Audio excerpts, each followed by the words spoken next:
Okay, a bit of recap, right? I think most of you guys watching this want to know what happened, right?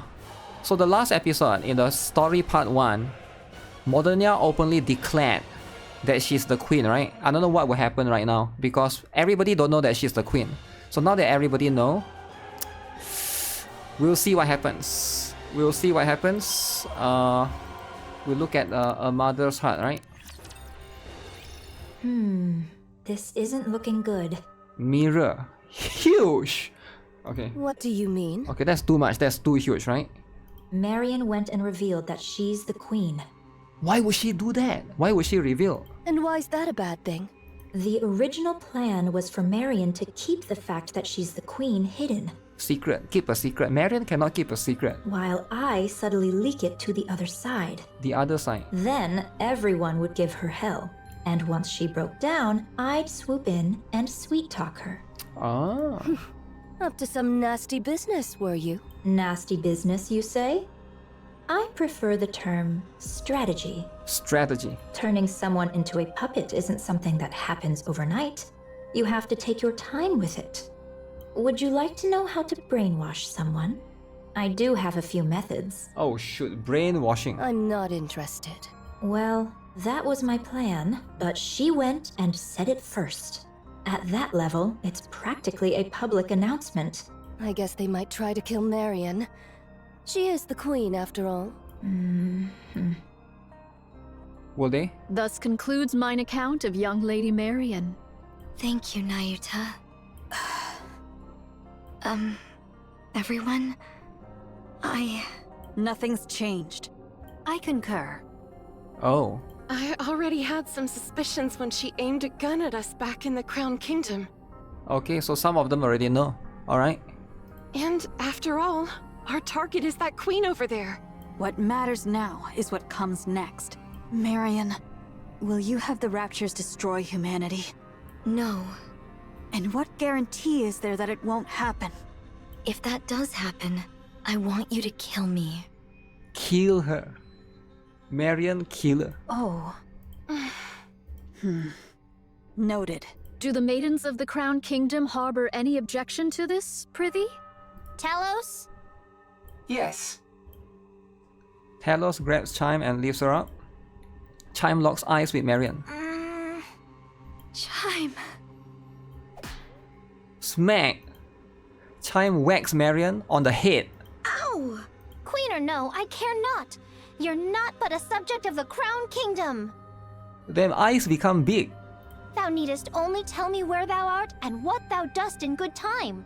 So, act on thy own again without a word, and I shall give thee a proper thrashing, mark my words. Damn, Chime is beating up Marion. Got it. Never mess with Chime. Thanks, Chime. Never mess with Chime, guys. I trust you are in good health. Yes, I'm fine now. Okay? Then there is no cause for worry. I didn't realize you were a person of high status, Marion. I suppose so. Would you consider taking me on as your subordinate? Everyone else already has a position, so it feels a bit lonely being just a commoner. Talos You and have Kilo. me, Kilo. Ugh, you've been like this a lot lately. It's a bit much. A bit much. They AI might try to kill Marion. That could never happen. Absolutely not. Those who took care of and protected her would never abandon her. Parents don't turn their backs on their children, no matter what form the child takes or what hardships they face. They stand by their children and hold them close, even if the child makes mistakes. Even if it could cast a shadow over their own future, parents close their eyes, shut out the world, and stay by their child's side. They never abandon them. Mirror gazes at the distant crimson clouds. It's only natural. Wouldn't you agree, Mother?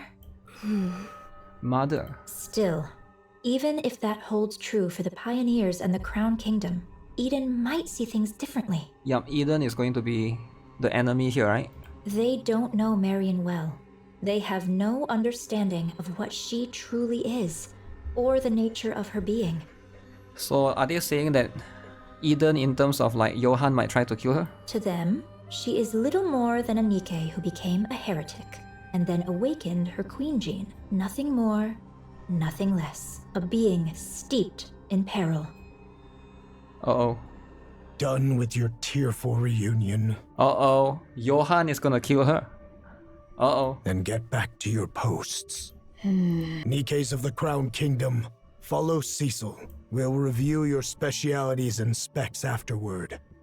Johann gazes beyond them at the crimson stained sky. We'll commence the assault on the Queen. Cecil, any change in her position? The Queen is currently positioned 10 kilometers from Eden at 3 o'clock. Okay. She remains in the air, but at a low altitude. Isabel should be capable of attacking her at this height. Ooh.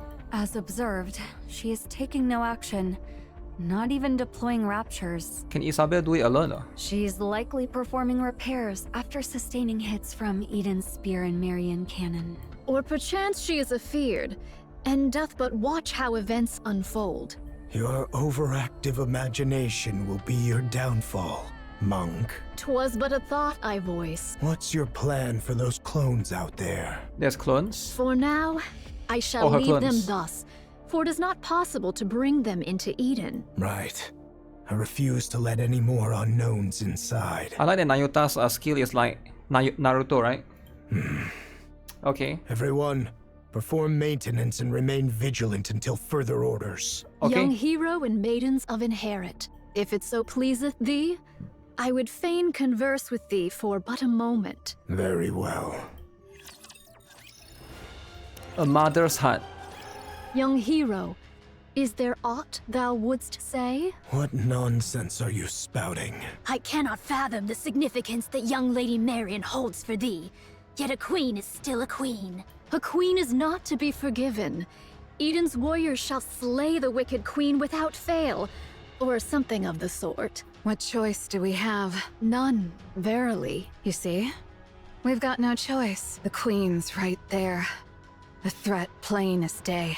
Wait, they're thinking of other things? What? And casually firing beams from heights most weapons couldn't even dream of reaching. And for reasons I can't quite figure, Marian sent it right back, not just a little push. She hit with enough force to actually tip the scales of the battle. And if we try to move against Marian, we'll end up fighting both the Pioneers and the Crown Kingdom.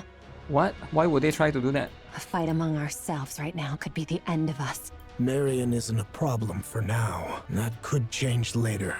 But for the moment, she isn't. Okay, at least Johann is smart. Therefore, we'll exploit her fully. Taking advantage of Marian, I like it. Take advantage of her while you still can. What I want is to reproach Marian for the pathetic weakness that made her conceal her true identity. Marian is pathetic, okay? Because of it, she arrived late to Eden. And we lost Noah. Noah is no more, guys. Guys, there's no more Lolly. She's gone. She's gone forever. But I won't speak of it. I can't gauge the depth of her struggles. So I won't speak lightly of them. Permit me to add but one word. Go ahead. Pray, lend thy strength that we might raise young Lady Marian to the throne of Queen. Do you believe the world Marian spoke of? One where all will love one another will ever come? So basically, heretics, humans, raptures, all together, all loving each other.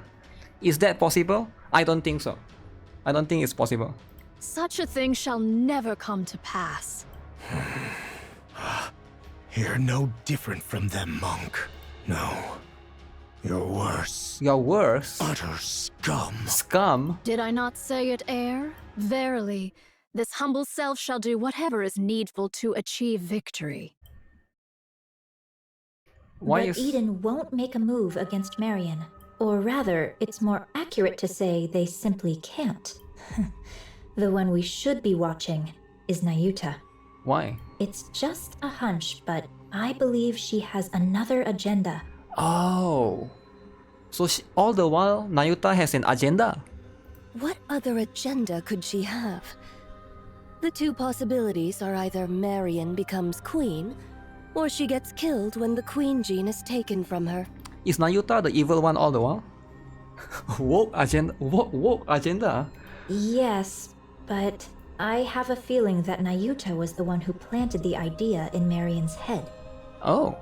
Because of that, she arranged some strong protectors for Marion. Not just for Marion herself, but for Queen Marion. There's no reason for her to be that proactive otherwise. She did try to convince Marion to reveal, right? There's no reason to keep it a secret. Weren't you allies? We are, but our ultimate goals differ. I require a puppet queen, whereas Nayuta desires a surface without one. From Nayuta's perspective, a queen under my control is still one she can negotiate with, which is why we formed an alliance. When the time comes, will you agree to Nayuta's terms? Of course. There's no reason I wouldn't. So they have been both being friends. Okay. That explains why Nayuta's being so proactive. Well, we shall see soon enough. But isn't that quite a sight? All those Nayuta lookalikes assembled just like that. I find it a bit unsettling. It's effective. That much is certain. The great and merciful mother is scared stiff again, merely watching from afar. Okay, so that's the queen, right? Honestly, it's utterly pathetic. Pathetic. This doth prove a difficult matter. All the Alba particles I had gathered are now exhausted. Aye, the Naked King may not be used upon this battlefield. A shame it is. Oh, yeah, they cannot unlock Crown's full potential. It's all right, Chime. I remain strong even without it. I know it well, of course. Yet to think that I might never gaze upon thy majestic presence again. Verily, all hope is not utterly lost. For but an instant most fleeting, I could transmute the Alba particles thus gathered into a heat shockwave. Yet I would not counsel such a course. With but a single motion shall all be spent. The ill effects shall descend upon thee in their full measure. Still, best have it ready, for it may yet serve in times of dire need, so say I. Oh, what curious things hast thou found? I should be pleased were this one meant for me. Nay, I am no coffer that doth spit forth riches at a mere tap. Eh? Was it not thus? Nay, verily. Papillon leans against the railing, gazing out at the Nayutas that fill the space before Eden. Lamentably, I lost 820 of them in the preceding fray. 'Twas fewer than I had feared, for which I am relieved. Yet 'tis more than I had hoped. A grievous matter indeed. Wait, she lost 820. I think she deployed 2,000 of them, right? 2,000 of them, so lost 800, so almost half. Ah, behold yonder, a butterfly. Pray, why dost thou make such a loud clamor? I heard thy auditory sensors suffered ill from thy long sojourn beside a waterfall. Thou seemest skilled with firearms. Pray, are they of any worth? In the western lake lurks a They all have their fearsome minds on their own. beast. A spear far surpasseth a gun. Take this, and do give it a whirl. Yet truly, whether spear or gun, explosives reign supreme. Didst thou not witness mine prowess in action? Damn. 2 days without sustenance. Mine belly clings to mine spine. Oh, 2 days she hasn't eaten. Didst thou know this curious fact? The male deer casteth Huh. off his antlers in winter. I have seen it with mine own eyes. Behold, here is a golden axe I did pull forth from beneath the lake. I did misstep upon the lava, and an ankle I have lost. Prithee, doth any among thee possess a spare eyeball? I feel like I'm about to lose my mind. Papillon, your break is over, isn't it? Oh, Papillon, get back to work. Coming, but when will long-range comms be restored? It's already been restored. Really? That's fast. Each of Eden's facilities and functions was designed to operate as independently as possible, Okay. minimizing reliance on external systems. So that means we can get in touch with the outside? Regrettably, that's impossible. The Queen is jamming our systems. Alright. This sucks. Looks like hauling supplies is all I can do for now. Brace for impact. Attack incoming. What? Papillon hurriedly ducks under the railing and looks across. Countless red lights are flying towards Eden. Uh-oh. How doth the situation fare? Isn't it obvious? The Queen is bombarding Eden with her beam. Bang, boom. Is all well with Eden? The shield over all of Eden is holding. Not all attacks are blocked, but it's sufficiently effective. So, it doth pale before that savage beam of yore. Okay. Right. That means Eden's spear and Marion's counterstrike were effective. The Alright. Queen can't use her large caliber beam for now. Large Perchance she caliber. doth restrain herself, mindful of young Lady Marion's counterstrike. Therefore, she chooseth not a single mighty blow, but many lesser ones. Many lesser In ones. either case, 'tis certain the Queen seeketh to curb our movements. So it seems that your observation that the Queen is afraid may be correct. Okay. Even with her overwhelming forces and power, she still restrains herself. Let us advance. How many clones remain? Verily, those who survived the recent defensive battle number Yep. 1,180. Not many, sadly. Not many. This is doable. Indivilia and Chatterbox can be countered by Inherit, Pioneer, and White Knight. Verily, should our special forces confront theirs, and the lesser foes be entrusted unto mine replicas, thus shall we reach the place where the Queen abideth. The problem, verily, lieth in how shall we draw the Queen within our grasp? Are the chains by which we erstwhile dragged down the White Giant no longer serviceable? Are they talking about Mother Whale, White Giant? No, right? That's Red. She's out of range. No doubt she accounted for that when choosing her drop point. So it is. She is afeared. Wow. She doth fire most vigorously. Verily. When shall young Lady Isabel return from her scouting? She will be back soon. Isabel is falling your way. What sayest thou? Isabel is falling. Isabel plummets onto the runway with a loud crash. Commander, Oh no, Isabel is dead now. How bad is the damage? I'm fine. Just lost 2 feathers. Isabel struggles to get up. Did you get hit by the beam? No. 10 minutes ago. Isabel flies through the air, dodging the Queen's continuous stream of beams. There are many of them, but their trajectory and timing are consistent. These are just to keep us in check. The problem is... Isabel rolls to evade another beam. Far ahead, the Queen looms in the distance. Below her, Raptures press in tight shoulder to shoulder. And still they come, pouring in ceaselessly from the distant edges of the battlefield. There's just too many. Isabel looks to the Queen once more. Dozens of thick cables snake from her body, trailing outward and vanishing above, into the clouds above. Yeah, there's a lot of wires, eh?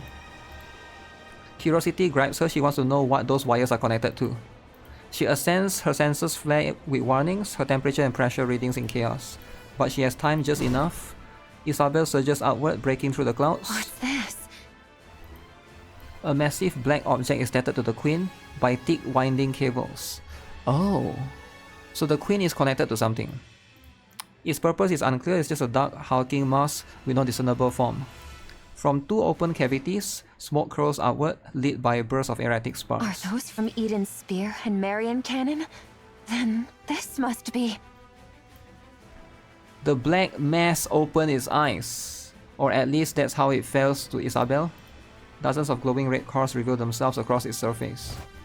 Instinct takes over, she whips her body around, just as the cores begin to fire in unison. A beam grazes her, instantly melting one of her feathers to vapor. She drops altitude, weaving through the deadly rain of beams. Heat sensors blare non-stop, but they mean nothing now. Reflex takes over. She dodges on instinct alone, accelerating with everything she's got. The shape has changed a lot, but that was definitely the space station. I'm sure of it.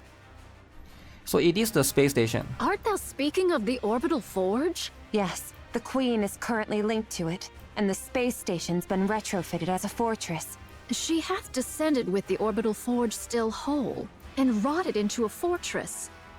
Verily, such prodigious firepower is thus accounted for. Yeah, those things has its own defense system, it seems like, right? The fortress looks badly damaged, but it's holding its altitude just fine. It's packed with multiple automated interception weapons. The moment I got too close, it started firing beams. I managed to dodge and pull back, but there's no way I can take it on alone. I'm not sure how far those weapons reach, but they can easily hit the surface. This is vexing. Verily, she doth pursue naught but the safest course. Should the queen unleash her full force, or any other stratagem of aggression, perchance we might catch her unawares. Yet she maketh full use of her advantage, restraining herself all the same. Most vexing, verily. Should we allow this affair to linger, defeat shall befall us. She shall continue her convalescence and gather raptures whilst we must needs bring this matter to a close with all haste. Monk, are all your clones sentient? Enough. Say no more. Everyone, gather. Here is the current situation. Part of the space station is confirmed to be linked to the Queen. It is concealed above the clouds and has been remodeled into a fortress. Any attempt to approach is met with automated interception fire. Its range easily reaches the surface, though not Eden. The Queen has fortified her position to block all access while she gathers raptures. That's interesting. Yeah, that's a strategy, it seems like. Once she deems their number sufficient, she will launch her offensive. Furthermore, as you all know, she has been firing long-range beams repeatedly, making it impossible to leave the monk's shield. We are trapped. We cannot advance. The Queen is simultaneously recovering and accumulating raptures. The longer this continues, the slimmer our chances of survival. Eden's spear will be ready in 3 hours. 3 hours? I don't expect the Queen will give us that long. That's too long. That's too long. Then, what should we do? Shouldn't we retreat? That's one of the options. Retreat does not exist in my vocabulary. True, it doesn't exist. Aye. We may turn about and march onward, but retreat? 'Tis not that I know. Isn't that retreat? If we fall back now, who knows when we'll get another chance at the Queen? Meanwhile, her forces will only grow stronger. Yet now doth she suffer us not to draw nigh. Upon the ground lie raptures and heretics. In the heavens abide the Queen and the station. An aerial approach is out of the question.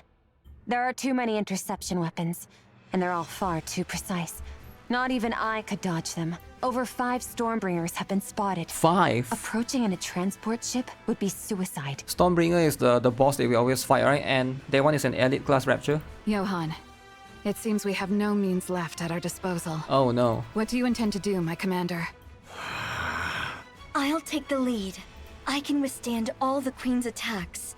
You can form up around me and advance slowly. Yet do heretics and raptures abide, and thou alone, young Lady Marion, canst not withstand the multitude of those automated interception armaments. Take heed of thy safety, young Lady Marion. Should all go awry, thou alone must survive. There's no way I could. We're abandoning Eden. What? So, we're retreating? So we're going back to the Ark? Oh no, why would we do that? Yeah, that's a good idea.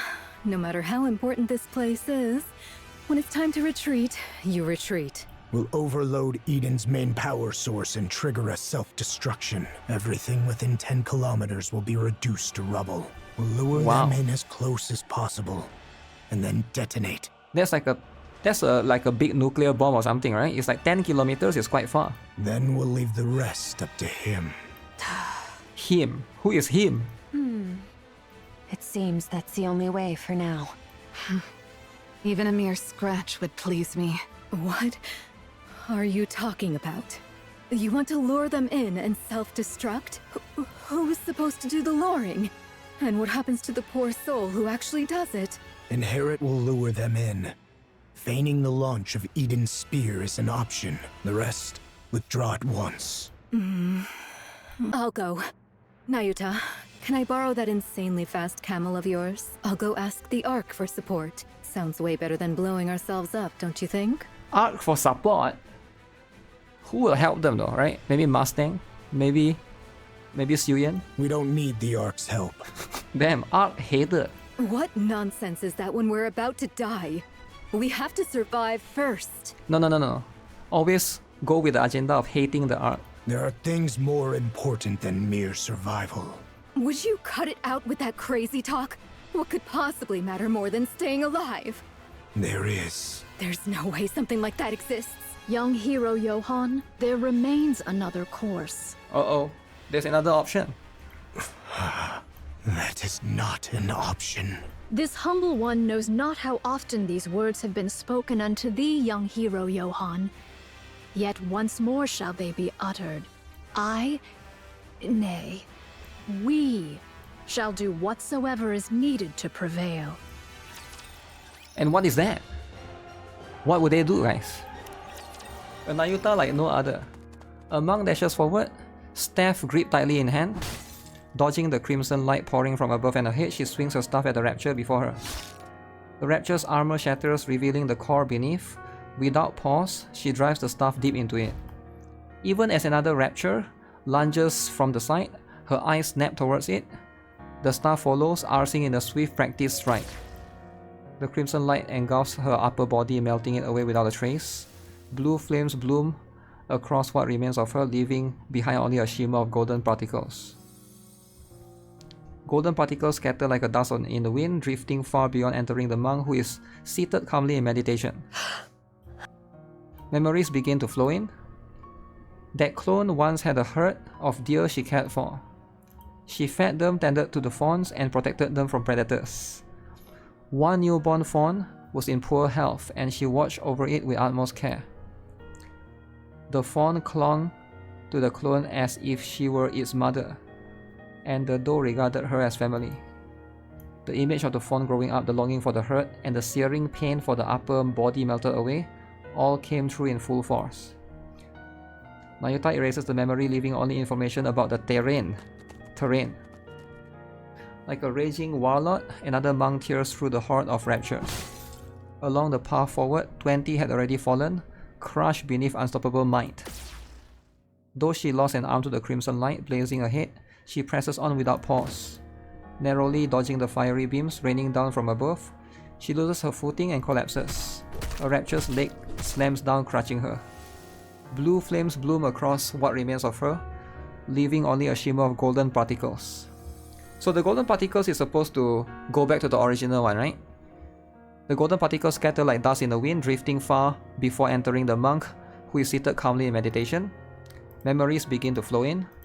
That clone had once met a lost NIKKE by chance and taken on the role of guiding her north. A sudden ambush by a swarm of raptures claiming the NIKKE's life, and the clone could only curse at her own powerlessness.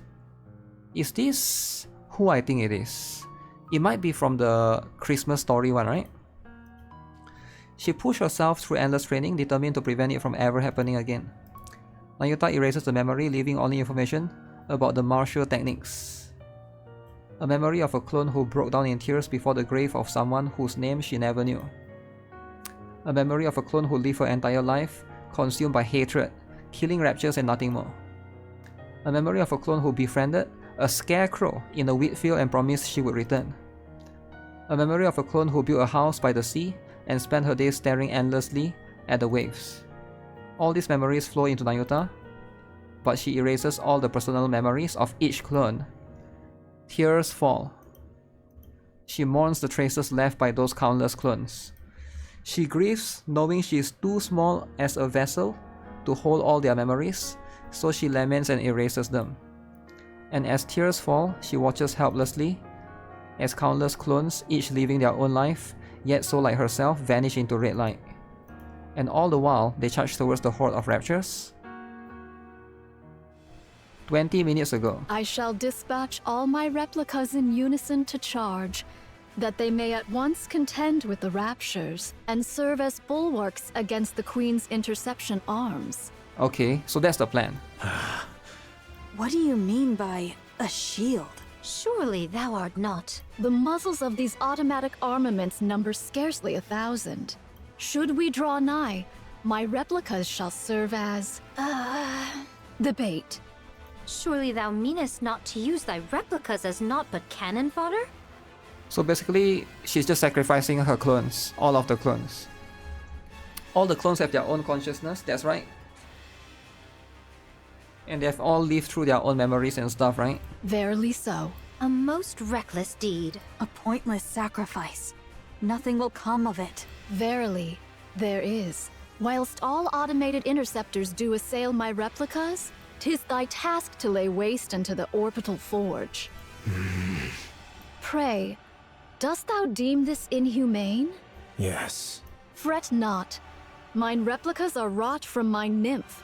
Though each hath lived its own separate experiences, they lack the refinement to be deemed full-fledged personalities. Okay, so it's like it's not full-fledged personality. What does that mean? It's like Down syndrome or something? Regard them as mere mechanical effigies in mine likeness. Okay. There need be no concern for them. Fine. I'll trust you, monk.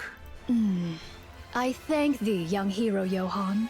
Once I send forth my replicas towards the Queen, I beseech thee to follow closely in their wake.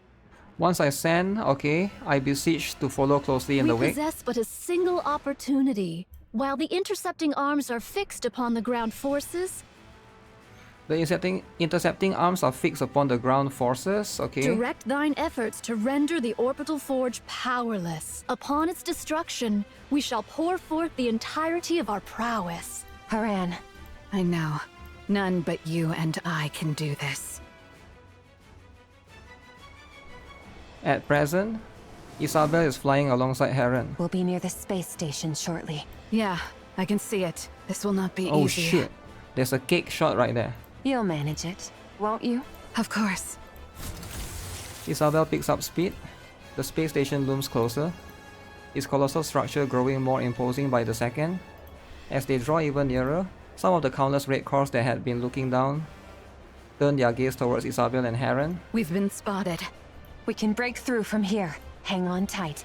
All right, let's go. Okay. Moments before the assault on the Queen's space station. I'll go.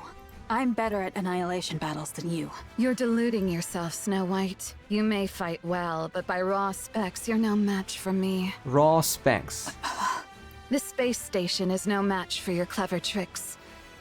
It will be a contest of raw strength, and I have no intention of making Isabel carry someone as heavy as you. Haran, you might die. That's precisely why I should go. You, all of you, must survive until the very end. Why would they let Heron die, right? You're utterly mad, after all. I deem your way superior to Eden's. An ideal, indeed. Yet you have forgiven the Ark. Something we could never bring ourselves to do. In that, you are the madder ones. You neither despise the Ark, nor cherish it enough to extend a hand. And still you burden yourself with its troubles, sparing them even the smallest inconvenience. Okay. Only one truly consumed by madness could live so. That very madness is my ideal. But I am not as mad as you. I could not cast aside my own feelings for the sake of some greater design. You are most worthy of bearing that glorious title. Of that, there can be no doubt. As for us, we shall never claim it. How lamentable. Yet what can be done? We are not quite so mad as you, so remain as you are. Mad. Bear that glorious title. Become true pioneers as your very name proclaims. Okay, remain as you are mad, bear the glorious title. Drive all who follow you mad, for it is always the mad who change the world. So he's calling Snow White insane. I'll leave the Queen to you all. See to it that her head strikes the ground. I promise. So thou art going? Yes. This is something only I can do. Wouldst thou quaff a cup afore thou takest thy leave? Sorry. No drunk driving. Aye? Then I shall ready me one of mine choicest bottles. When thou returnest, we shall quaff a cup together. You really think I'll come back? Uh-oh. Oh, was thy desire to perish so? I'm not planning on it, but the chances of survival are slim. 'Tis a mighty draught for one to quaff alone, methinks. Then don't drink it just yet. Save it. If you're bragging that it's so good, it must be really something. Aye, I shall be waiting. Off with thee then. Okay. Scarlet walks away. Papillon. My, you're like a ghost. How'd you know I was here? You haven't stopped staring at me ever since the mission was decided. Weren't you going to say something to me? Well, I don't really know. Must have slipped my mind. Papillon, go back to the Ark. This isn't a defensive mission anymore. It's an all-out assault. You don't need to risk your life just because you're a hostage. You haven't trusted me this entire time, and now you're letting me go? Did you plant a bomb on me or something? I'm not gonna blow up when I get to the Ark, am I? That's actually a good idea. I admit, I doubted you. You came across as frivolous and entirely self-absorbed. And I don't anymore? You didn't run. I don't know why, but you didn't. Papillon has her own agenda. Uh-oh. You stood your ground and fought with us. But it's good. It's good that she's helping them. Maybe it was the desperation of the moment, but I really liked seeing that. That's why I'm letting you go. I don't want you to die. You've actually developed some camaraderie in such a short time? Maybe. No. Actually, yeah. I think everyone feels the same. Well, aren't you easy to please? It may seem that way to you. Go on then. But promise me one thing. You can tell the Ark whatever you want. Just don't say a word about Eden. This place was built by people who dreamed of paradise, and I don't want anyone trampling through it. Can you promise me that? Wouldn't it be better if you just killed me? It's not easy. But I'm doing it because you seem like a good person. Me? But I'm a spy. I side with whoever gives me the most benefit. You're a much better person than you give yourself credit for. True. I'll take that as your promise. I've just sent you a safe route. If you're alone, you should be able to slip out of this area without much trouble. Go now, and don't die. Will I get to see you again? Hard to say. Papillon is going back. Papillon gets to escape. Isabel's right shoulder and arm are swallowed by a surge of crimson light. Her flight falters as parts of her upper body melt away in an instant. We are nearly there. Do hang in a little longer. So Isabel and Heron both can fly, is it? I will! Isabel pushes her speed even further. She feels her limit approaching fast until control slips away. A torrent of crimson light crashes down. Then the realization hits, her lower half is gone. Oh shit. And her core power drops precipitously. So she loses her entire limb. Haran! Leave the rest to me. With what is certain to be a final burst of speed, Isabel surges into the downpour of crimson light. Twisting her body mid-flight, she launches Heron into the air. Heron lands on the space station's outer wall. Should she turn back? No. The only regret and rage waiting there. Heron swings her kite, breaking through the station's outer wall and leaps into the crack. Isabel watches. Once she's sure Heron has made it, she gently closes her eyes. Then the crimson light comes for her in endless streams. Darling, to see you once more. Damn. The crimson light engulfs Isabel. So first Noah, then now Isabel. One by one, they are gone. What a squalid, damp place. How perfectly it suits a hideous wretch like you. Hideous wretch. Heron swings aside. Powder scatters in the air. Be grateful to my comrades fighting beneath you. I would have delighted in tormenting you further, but that would put their lives at risk. A pity. But I shall end this swiftly. The powder spreads further. Sparks jump and crackle across the space, and an ominous sound reverberates all around. This is a self-replicating predatory virus I prepared just for you. The more foolishly large you are, the more there is to feed on, and the more ferociously it multiplies. Now then, fall. Okay, will she do it though? Your Highness, methinks the Nayutas in the area have dwindled greatly. Then the spice station will fall soon. 'Tis the space station, Your Highness, and yet, after all this time, naught has happened. Yep, it's space station, not spy station. Believe in them, Chime. They have placed their very lives on the line to defeat the Queen. And when one stakes life itself, miracles are wont to follow. Understood. I, Chime, have foolishly imagined defeat and spouted nonsense. I shall trust you and fight. Yes, let us do precisely that. Crown and Chime ride atop Throne, tearing through the battlefield with unstoppable force. With each sweep of her spear, Crown shatters and pierces any rapture that dares to block their path, while Chime hurls bomb after bomb, sending enemies flying in all directions. Wait, Chime can throw bombs? Crimson light rains down from above, but not a single one touches Trom. Your Highness! Indivilia lieth before us! At the end of the rapidly changing scenery, Indivilia looks at Crown with a smile. Shall we hold her here? Alrighty. Hold on tight, Chime. We ride at full speed. Forward, Trom. Trom slams its hooves harder into the ground, surging forward with explosive force. The acceleration is so great, the sounding landscape dissolves into a blur. In that split second, a massive chunk of metal crashes down in Trom's path.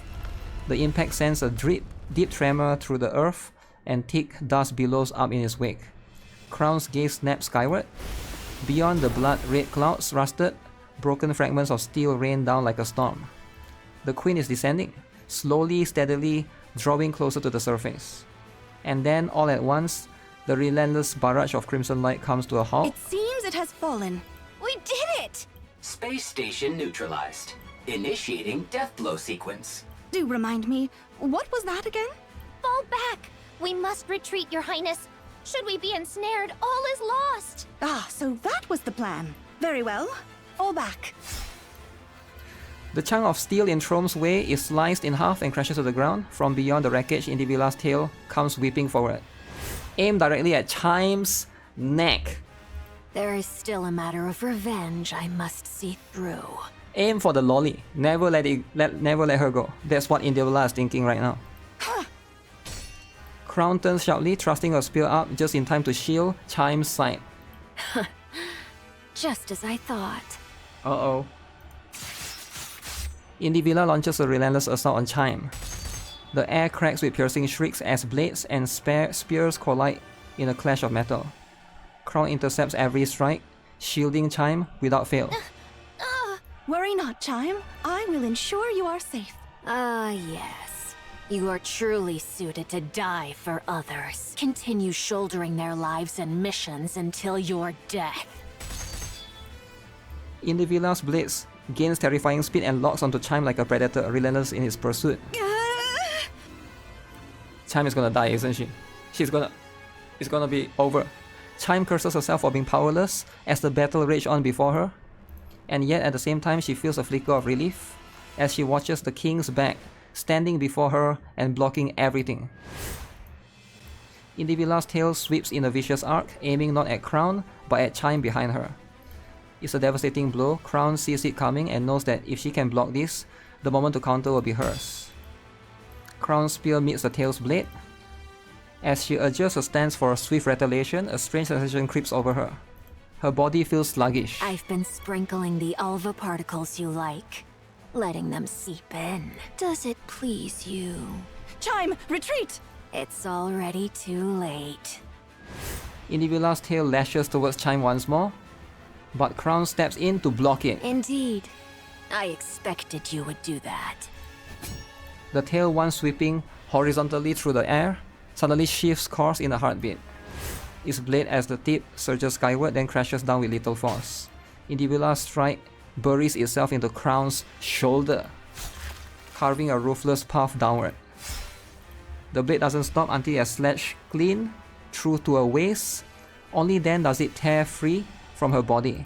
At that very moment, Indivila steps back, putting distance between them. So Crown died. Your Highness! As I thought, that foolish power of yours is no longer yours to command. And congratulations.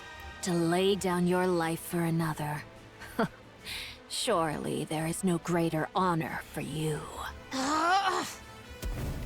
With a sharp kick, Talos sends Raptures hit with facing flying, charges straight at Indivilla. She lowers her stance with a smile, calm and unfazed. At that moment, Throme slams into Talos. We shall retreat! Crown! Crown! Rapunzel is here. She shall save her at all costs. Retreat! Indivilla casts a glare over her shoulder at Throme and Talos, who are trying to retreat. Preposterous. Who gave you leave to retreat? Just as Indivilla is just about to dash after lowering her stance, something in the corner of her eye catches her attention and she stops. What exactly is that?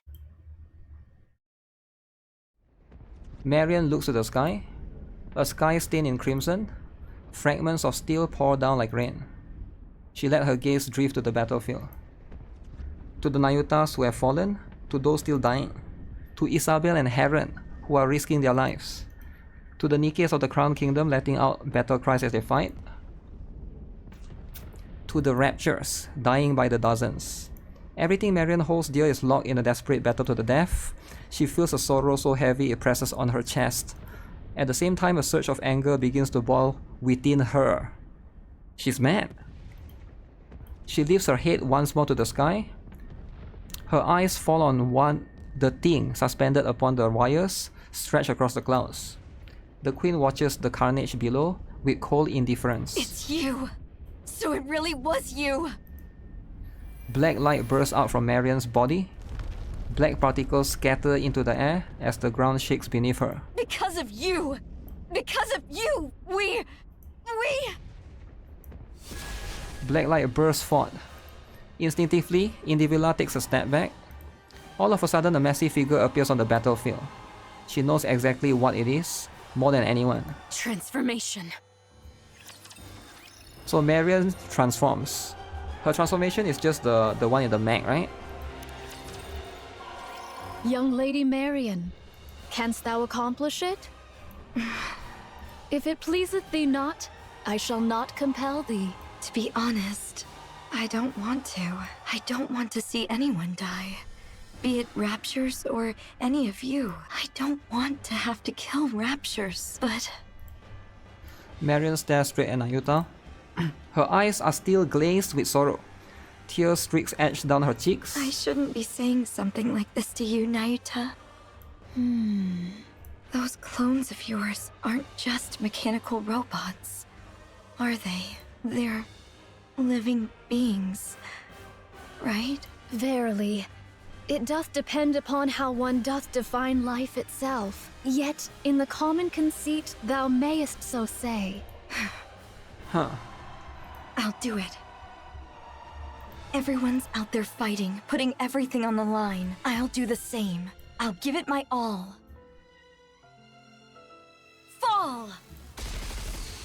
The giant rain bullets and missiles down on the Queen's space station. Oh shoot, this is Modernia's transformation. Stripped down of his weaponry, the station is left utterly defenseless, unable to do anything but endure the barrage.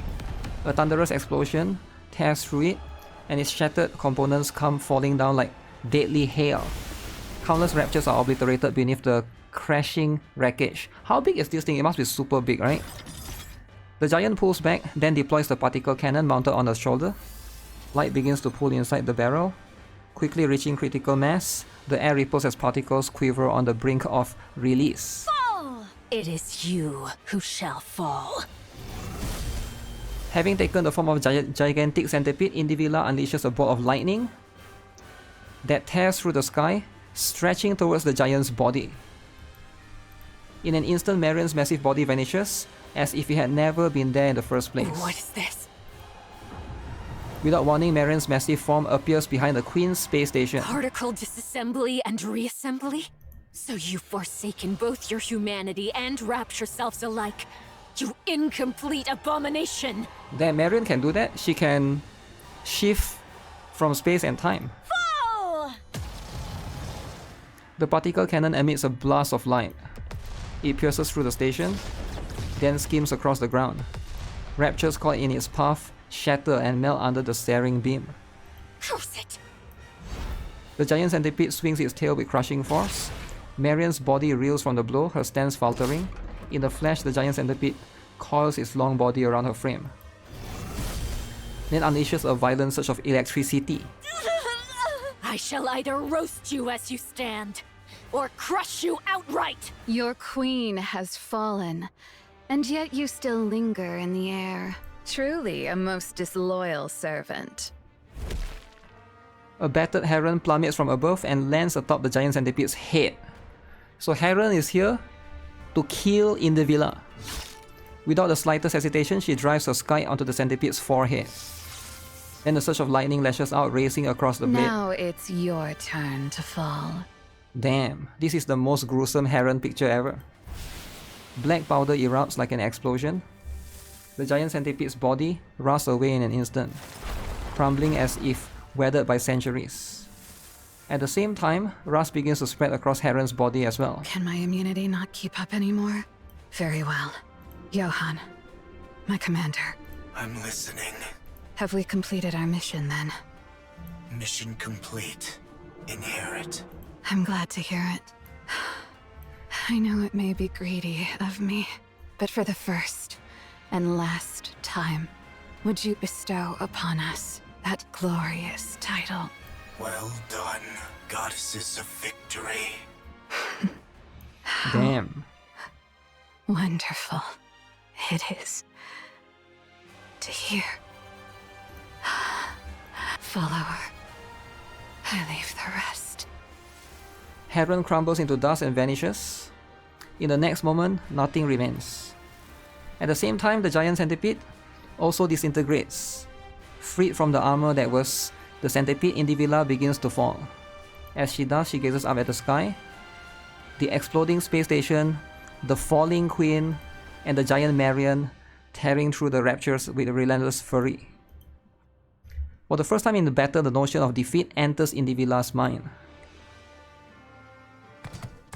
Elsewhere, Chime drives Strom at full speed across the battlefield. Thunderous crashes and blinding flashes erupt behind her, but she never once looks back, clinging desperately to what remains of Crown's tattered upper body in the seat ahead. She pressed the ruined form close. Seems impossible to hold on, yet Chime refuses to let go. Your Highness, I pray thee, hold on. But a little longer. We shall anon reach where Rapunzel dwelleth. Chime! Aye, Your Highness, I am listening. Crown grabs Chime's hand. Feeling the lack of strength in Crown's grasp, Chime struggles to hold back the sobs threatening to spill. Meanwhile, Strom presses onward. Not far ahead, Snow White, Scarlet, and Rapunzel come into view. We are nigh there, Your Highness. Just a little more. Pray endure a moment longer. Suddenly, Chime remembers the conversation she had with them before charging in. White Snow, Young Lady Scarlet, and Personette, pray remain as far removed from the battlefield as ye may. Are you saying we're supposed to just sit back until then? We've already given up on defending Eden. Now that the shield's down, there's no reason for us not to be sent in. 'Tis for naught else but to face the Queen. This may well become a war of attrition. Grievous losses shall we endure, yet the Queen is fated to fall unto the surface. Not know we of her true capabilities.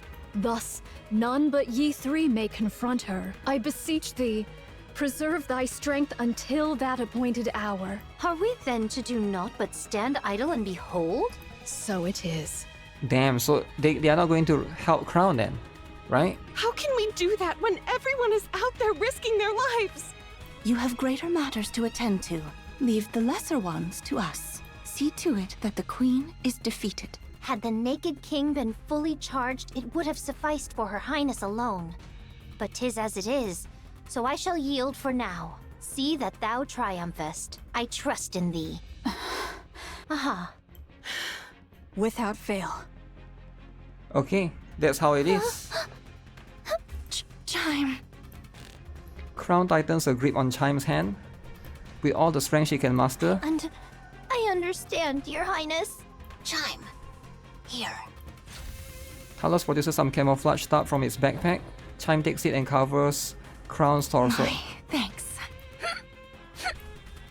Strom skids to the halt before the pioneers. Good grief. What an easy life you've got.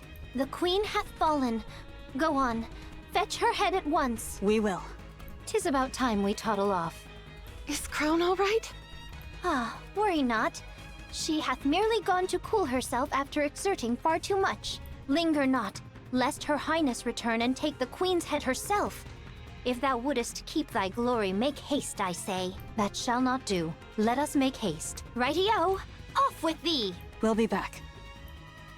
Snow White, Scarlet, and Rapunzel move forward, crouching low as they run. Chime watches them and shouts loudly. Thou must win! Absolutely, absolutely, absolutely must win! Dost thou hear me? Snow White gives a thumbs up. Let us go to Eden. I shall make use of the infirmary. Got it. Verily, I shall take a look. Nayuta? Though I may possess not Personette's skill in the healing arts, I can tend to urgent wounds and see her safely borne to Eden. Your Highness. Do not worry. Very well, it is. Though combat be not my forte, I shall return anon and smite at least one rapture's head myself. I swear. Here. Crown extends a hand towards Chime, who reaches out and takes what is offered. This may be... What is that? Lacking, but just this once. No, I can't, Your Highness. How could I ever dare? Because it's you. You can, Chime. You are my aid. And the finest in all of Crown. Wait, is Chime gonna awaken? Oh my goodness. Very well. I shall try. No, I shall accomplish it. I believe in you, Chime. Right.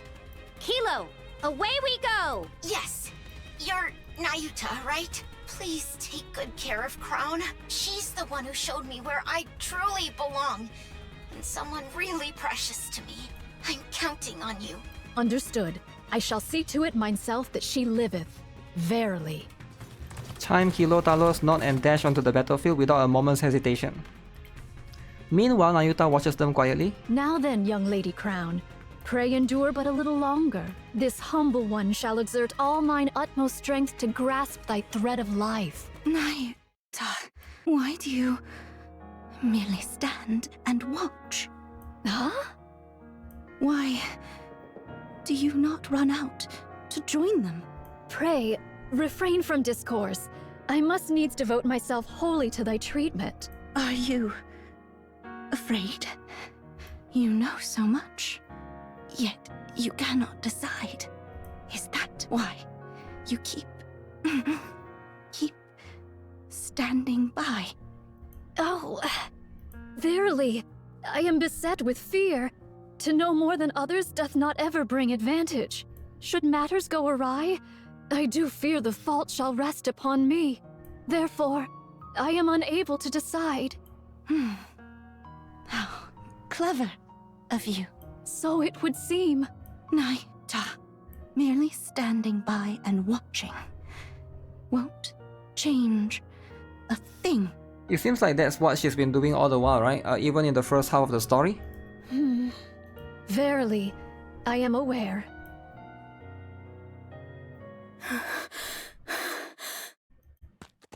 Papillon sprints across the surface, constantly checking her safe route display on her phone.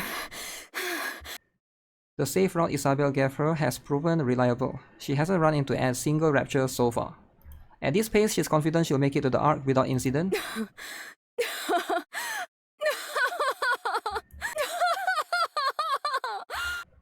Papillon laughs. Those idiots!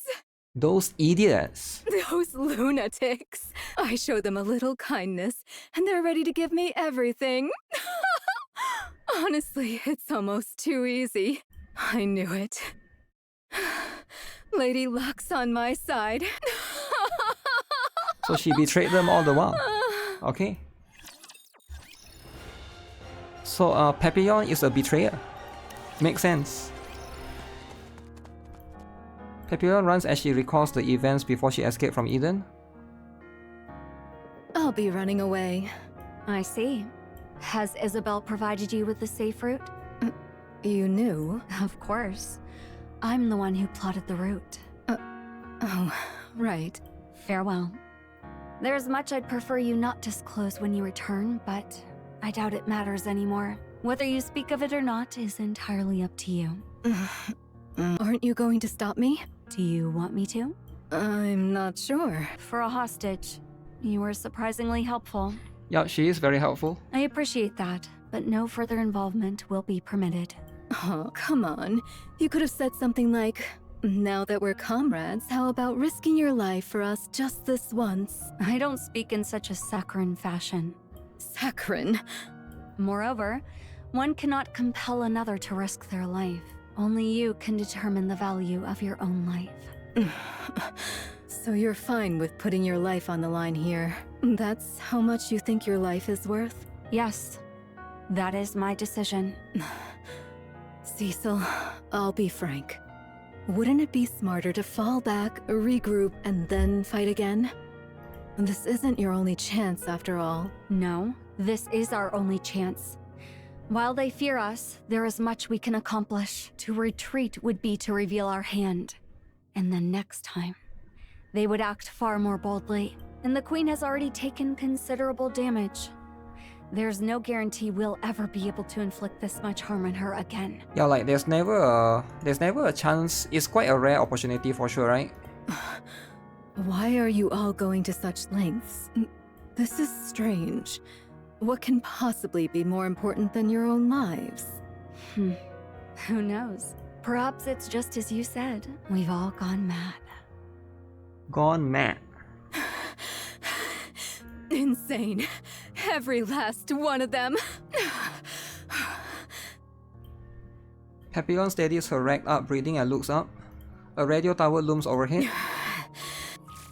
She activates the tower's terminal and connects it to her phone. After tapping the phone a few times, Papillon brings it to her ear.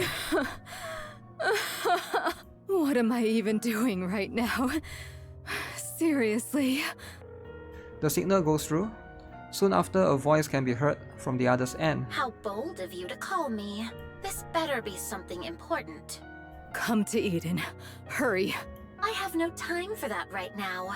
Listen to me. There's no time. The Queen has descended. Eden has been decimated. The Pioneers and White Knights have joined the fray. Inherit has been wiped out. Oh shit. Would Dorothy come and save them though? What did you just say? I'm not joking. Hurry over here and help, or else everyone will die. Wait, who did you say was wiped out? Shut up and just get over here! Papillon yanks the combi link from her phone and looks towards the wasteland she ran through. Really, this is absurd. Papillon runs, retracing her steps towards Eden. And without even realizing it, she's laughing. I've lost it. I must have lost my mind. I've really gone insane. At least she's there to help. How dost thou fare? I do not feel as if I am dying. I have administered merely rudimentary first aid. 'Tis best that thou return to Eden for proper care. Here, allow me to support thee. No, I'll do it. Young hero Johann? And what of Eden? That thou hast come hither? Now, the decision is theirs. Only one task remains for me. Uh-oh. Oh. Monk. Johann points towards the battlefield. Go. This humble one. What? You don't want to. Go. Even if things go wrong, even if all our plans fail, someone will see it through. You need not bear the burden of failure by yourself. But this humble one had made many jump into the jaws of death up until now. I made it seem as though they had a choice when in truth, I compelled them. I preyed upon their pride. I burdened them with the decision that ought to have been mine. I was but a bystander. Cowardice stayed mine hand from choosing, and so I wielded knowledge as a blade, driving them into mortal peril. Thus, it is I who must bear the consequence. Should they fail, even by the narrowest chance, This craven observer must inherit their will and prepare for the next appointed hour. Nayuta, I'm sorry, but I don't understand a word you're saying. Do you not wish to fight with them? This humble one? Wish to. Then go. Fight alongside them. Alas, how could one such as I? Verily, I am unworthy of such. There is no such thing as being worthy of fighting alongside others. I agree, to an extent. What you must take responsibility for is not what comes after failure, but victory itself. Oh. If by chance you fail, someone will take your place. And who is that someone? So now, that's the commander. Everything on the line. When everyone has risked their all, you must do the same. That's what it means to be a comrade. Of course, she has to help, right?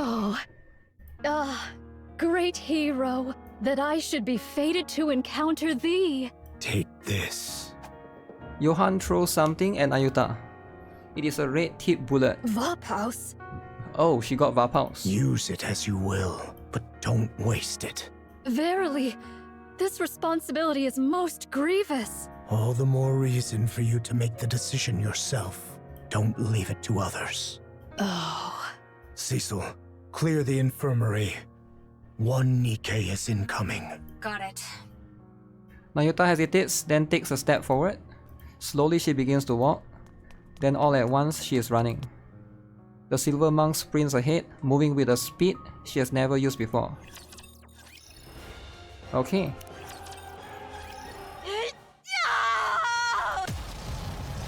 Giant Marion opens fire, pouring out a maelstrom of bullets and beams. Raptures crumble under the onslaught, defenseless before the merciless barrage. Before the sheer might of a massive frame, they are outgunned, outmatched, and utterly crushed. So Marion is the only one that can transform here. Only heretics can transform. Luckily she's on their side, right? In an instant, the tide of battle turns. The once endless horde of raptures begins to teem. That should do it. Now for the queen. To Marion, the queen is not her top priority. Nayuta's clones are gradually dwindling, and with raptures all around, a proper fight cannot even take place. Only after she has destroyed well over half their forces does Marion finally turn her gaze toward the queen. It is then something unfamiliar stirred inside her. Why hasn't she shown any reaction yet? Marion looks at the queen. The queen meets her gaze. Damn, so that's the queen's full look. Eyes lock not on her massive form but on Marion herself. With a grotesque sound, the queen's mouth opens. A thin, thread-like red beam that's almost imperceptible to the eye shoots forth and slices across the giant Marion. Moments later, her massive frame begins to split in two at the torso. Oh no! The giant crumbles beneath the crushing force of the beam. Inside, Marion prepares one last strike. Light gathers at the cannons off her shoulders. Twin beams lands toward the queen, who raises her hand and begins to absorb them. The queen can do this too? A massive red beam erupts from the queen's hand, engulfing Marion in its light. Oh no, is she going to die? She feels her body falling, but her eyes can't open and her body is completely battered. At that moment, she feels someone grab her. She feels herself land on the ground. With every last ounce of strength, Marion forces her eyes open. You cannot die here. Chatterbox is my savior. I mean Marion's savior. Chatterbox? Your body must become the Queen's next vessel. You exist for that alone. So cool, man. Chatterbox save us. I forgot about this guy. So... Stop this pointless act and don't even think about pointing your gun at the Queen. You exist only as a vessel for the Queen Jean. How I long to crush your skull. Yet, I must restrain myself, lest the vessel break. Unconscious already. To think this is the Queen's vessel. Shall I remove her eyes, ears, and mouth just to be safe? Damn. Don't do that. What if you end up breaking her?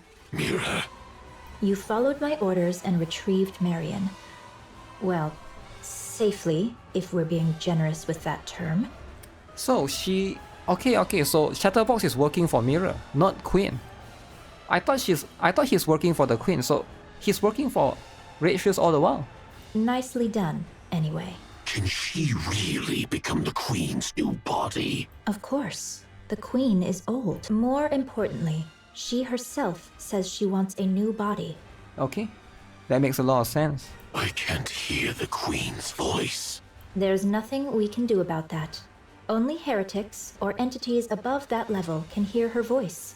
In any case, do not harm her.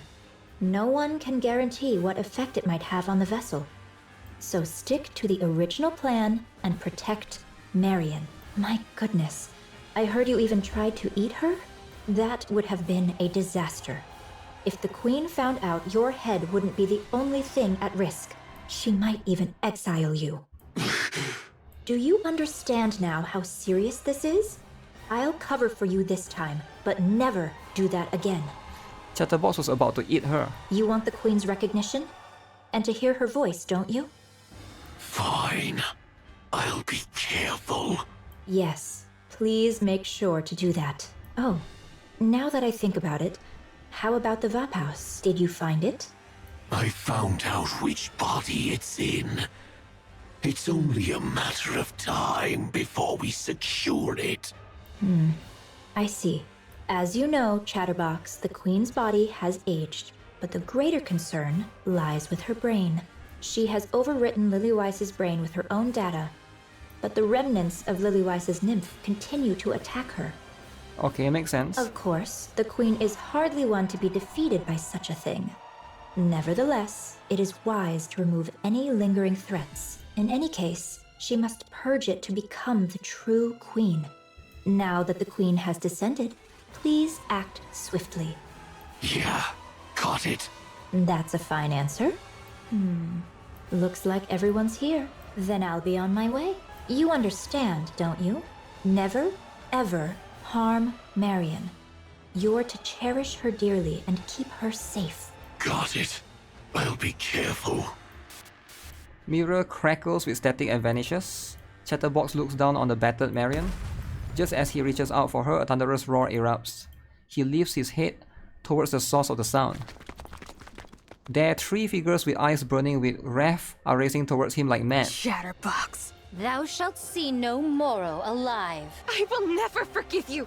Not ever! Pilgrims!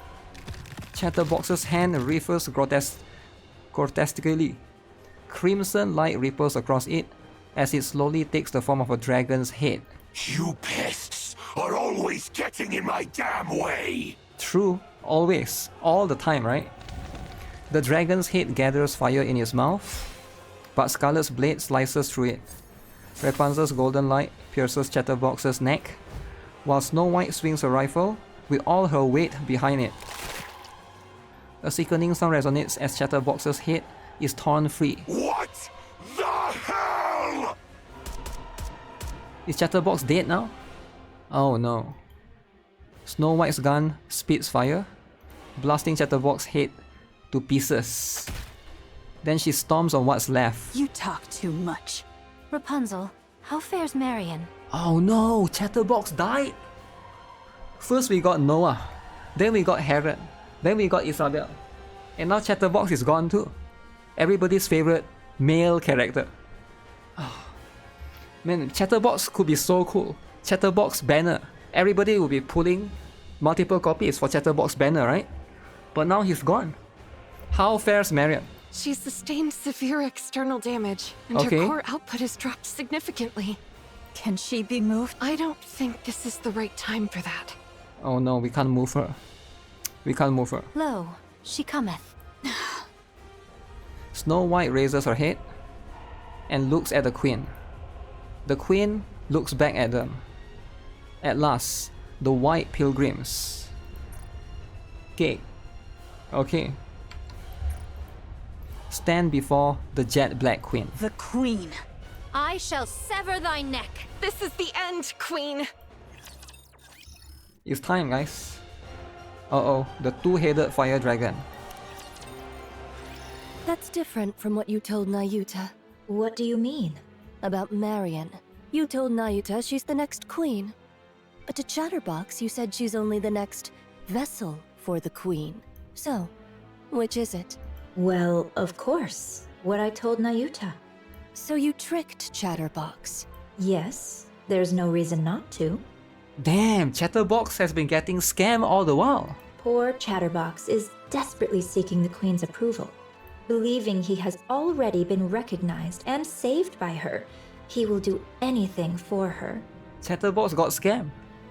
That's what it is. He's burning with a sense of purpose, however hopelessly misguided it may be. The Queen would never acknowledge Chatterbox. Never, eh? So you lied to him? Yes, I lied and told him the Queen said so. He really fell for it easily. Since Chatterbox isn't a heretic, he can't hear the Queen's voice anyway. True. So, it was really easy. From my perspective, the more protectors Marion has, the better. He didn't seem to understand what being a protector means, so I had to remind him. But it should be fine now. And besides, Chatterbox has ties with the heretics, so he brings me all sorts of information. Such a pitiful little creature, so very easy to manipulate. Manipulate Chatterbox. Wow. And if he goes telling the other heretics? What then? He won't. He thinks doing so might cost him the Queen's recognition. He really is something. I hope the next Queen turns out like that too. Oh, there was one time he was a bit of a headache. Nihilister once ordered Chatterbox to find Vophouse, and I had to rack my brain to find a way to clean that up. Other than that, there's no puppet quite like him. I'm realizing all over again what a nasty piece of work you are. I, too, would do anything to win. It's all about winning. Trom, Mantra, and Talos run side by side. The surviving Nayuta clones had their eyes fixed on that side. One lifts a hand in farewell, another lowers her head in a solemn bow, a third clasps her hands in silent prayer. Though their voices don't reach them, their meaning is Our clear. charge is clear, to vanquish the Maiden of Thunder. Verily, young Lady Heron's strike hath surely left her frame marred beyond measure. Yet our foe is a heretic, whose gift of regeneration must not be scorned. Ere she be made whole anew, we must needs bring her down. Thus shall the Forerunner Maidens contend with one hindrance fewer in their strife. What should we do about Chatterbox? You need not trouble thyself over the loquacious one. He is naught but a mere pawn, subject to the whims of more puissant hands. He shall pose no threat. Verily, he mayhap hath already met his demise. I strongly agree. The special entity Chatterbox is not strong. Damn, trash-talking Chatterbox even when he's dead.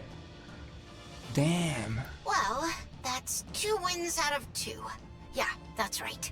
And if push comes to shove, I will no longer connect our cores. The risk is too great. I'll only use it if I have to. If I really have to. Art thou nervous, young Lady Chime? 'Tis not so.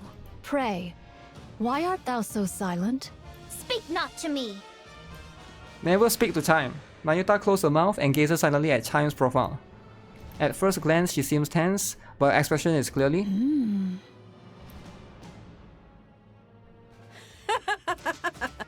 Serves you right. Shut up! You can't even transform. Huh. Looks like I might actually be able to beat you. Indivila's tail lashes out, leaving a long gash across Nihilista's cheek. Oh, my apologies. My body isn't quite cooperative, so my control is off. Did you see my tail just now? No? Then I suggest you stop uttering such nonsense. So just give me an arm already. I'll regenerate and help you out. Right now, I'm practically a walking corpse, Even if I wanted to help, I couldn't. That's true. I'd love to obey our great mother like a loyal mutt, just like you. You're best suited to remain a fool who can do nothing in this fight. And that's exactly what you'll continue to be. You actually think you've got what it takes to take them on? What is there to fear? The Queen is with us. Well, I'll be. Such control. To think someone who ran wild like you would follow orders so well. Damn. Indivilla snaps her head around, irritation flaring. A swirling cloud of dust is approaching. Human imposters. Let's see. A little brat, a hunk of scrap, and a damn monk. Hey, looks like they're here for you. And you know what that means, right? Those nobodies actually think they can take you down! What the hell have you been up to that even those losers are coming after you? You're seriously pathetic, you know that? Indivilla's tail lashes out, the blade at its tip stopping a breath away from Nihilista's neck. Unfazed, Nihilista runs her fingers along the blade. Great Mother said no fighting, remember? No fighting. They cannot fight amongst themselves. Orders by Mother, which is the Queen. Hey, they're coming. Better get ready to die. I'll even say a prayer for you. Very well. How fortuitous. I have been in need of a vessel for my ire. Oh. Oh. Behold, the Maiden of Thunder and Fire Dragon standeth before us. I shall go first. Huh? Time? What are you gonna do all by yourself? Hi thee, Trom! Trom gallops ahead with Chime on its back. In an instant, it puts distance between itself and Talos and Mantra. Chime, wait! What kind of reckless stunt is this? Thou villain! Indivilia! How darest thou? How darest thou wound her highness' sacred body? That grievous crime! E'en 100 deaths shall not atone for it. I shall take thy head, mark my words, though it be the last thing I do! Damn, she's mad. Chime, you've got to calm down, or... Chime is mad. Come to think of it, I owe you one. Allow me to exact my due. The distance between Indivilla and Chime narrows. Chime, still astride Trom, suddenly leaps forward as if throwing herself. Indivilla smiles as though she had expected it all along, confident in her victory. Aye, keep smiling so. Thou wilt surely aim for my throat. That is thy way, after all. As I struck at thine, so shalt thou strike at mine. I have no skill to dodge thy blow, yet I trust it shall come to pass. Chime flips through the air. Damn! Indivilla's blade passes through where her neck had been. Instead, her back takes the blow, but it isn't. Chime's spine comes to a halt and her eyes lock with Now Indivilla's. 'tis my only chance. Indivilia! The glorious power her highness has granted me! I shall pour it all upon thee! Alva Particles Conversion Type Expansive Armament. Naked King. Activate. Oh my goodness. Chime can activate Naked King on her. Okay, this is too much. Yo, this is too much. How can Chime become Naked King? Okay. A prize the king hath bestoweth upon me! Take it gloriously! Clad in the radiant royal robes, Chime swings her. The impact triggers a massive shockwave that crashes into Indivilla. Overwhelmed by her pain, she knows all too well she drops to the ground. Moment later, Chime plummets, her body hitting the ground like a falling meteor. Talos, finish her! Roger. I will blow her all the way into space. Talos charges in, grabs Indivilla by the tail and hurls her into the air with all its might. Indivilla plummets completely out of control. Meanwhile, Nayuta positions herself at the spot where she expects Indivilla to fall. Howbeit mine outward seeming, this humble one is full well versed in the noble art of self-defense. Soothly. Nayuta swings her arms in a circle. The falling Indivilla begins to spin as if being pulled into it. Her head crashes into the ground at terrifying speed. Massive shockwave ripples outward accompanied by a deafening boom. The impact on her weakened body leaves Indivila's mind swimming in haze. Talos drapes a camouflage tarp over Chime, who lies bare on the ground. Are you okay? My whole body aches. Her Highness is most wondrous. I cannot fathom how she doth wield this with such ease. You're incredible too, Chime. I didn't think you could actually use the Naked King. As the kingdom's foremost vassal, 'tis but natural. Thou art still conscious? How impressive. Lister. Fight! What the hell do you want me to do? You useless! You're the one who made me this way. Naya Lister is really weak right now, right? If she's even a little recovered, there's no way we could handle her on our own. Damn it! Nihilister takes a step forward. She clenches and unclenches her fists, shakes out her legs and rolls her neck with a sharp crack. It seems like she actually wants to fight. The detected output is low. However, it is unknown whether she possesses any hidden abilities. Uh-oh. Hey! Damn monk! Yes, Fire Dragon? Speak thy mind. I have to fight you. I know I don't stand a chance. That it'll just be a meaningless death to stall for time, but I have to fight. It's an order! A damn order I can't refuse! The oh-so-great mother commands me to fight to the death! Nihilister kicks the fallen Indivilla. Hey! That's just how it is for us. This is the way we live, and the way we die. Got it? Nihilister takes another step forward. Fire Dragon. What? How long wilt thou continue living thus? What of it? Let us desist. Verily, 'tis somewhat mortifying to behold. Is that so? Indeed. What else can I do? I was born this way. Nayuta suddenly points at Indivilla and nods her head. Nihilister's gaze falters. What are you doing? Indivilla staggers to her feet. Oh! She can eat Indivilla's core, I think, right? Kilo and Talos immediately assume combat stances. Who told you to chat the day away? I said, fight. Fight! I command you to fight! If she feeds on Indivilla, I think she can become back to normal. If you can't manage that, at least be a meat shield so I can escape! Nihilister stares intently at Indivilla, who is trembling in front of her. Wait, hold on a sec. You actually ate me before, didn't you? I went all out to save you, even handed over my weapons, and this is how you repay me? Betrayed by you, of all people! Nihilister, can you not hear me? The hell's your problem? Getting mad at me and ordering me around? You useless corpse. Do something! This is pissing me off! Something snaps inside Nihilister's head.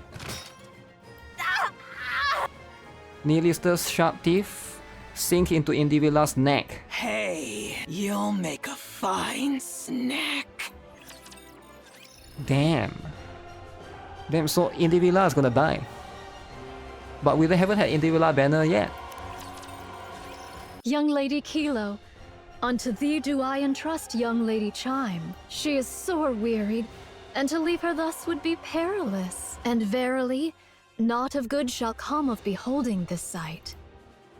Indivilla's low screams and groans blend with the hideous sounds of something snapping, tearing, and spilling that echo all around. And among them, the sound that stands out most is Nihilister's ragged breathing, and the frantic, ravenous noise of devouring. Go forth now. Worry thou not for what shall follow. But what about Naya Lister? There's no way we can win if she attacks. All shall be well, so place thy trust in me. Talos, I entreat thee to perform thy calculation. Calculating. Acknowledged. Initiating retreat. Talos retreats, carrying Chime in both hands. Meanwhile, Nayuta remains behind, silently observing Nihilista's grotesque feast.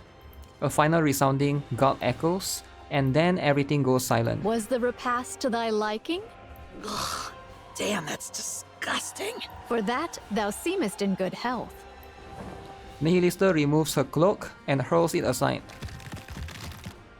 Weapons sprout from Nihilista's back. That's more like it. There we go. She's back. Nihilista is back. The worst Burst 2 Pilgrim in the game. Verily, thou hast undone the Queen's dominion. Okay. Damn it, she's really getting on my nerves. Nihilista glares at the ground in an annoyance. And now she's gone. To rend asunder the fate thou wert born unto by thine own might alone? Verily, most wondrous. Wondrous indeed. Pray, how didst thou accomplish such a feat? No idea.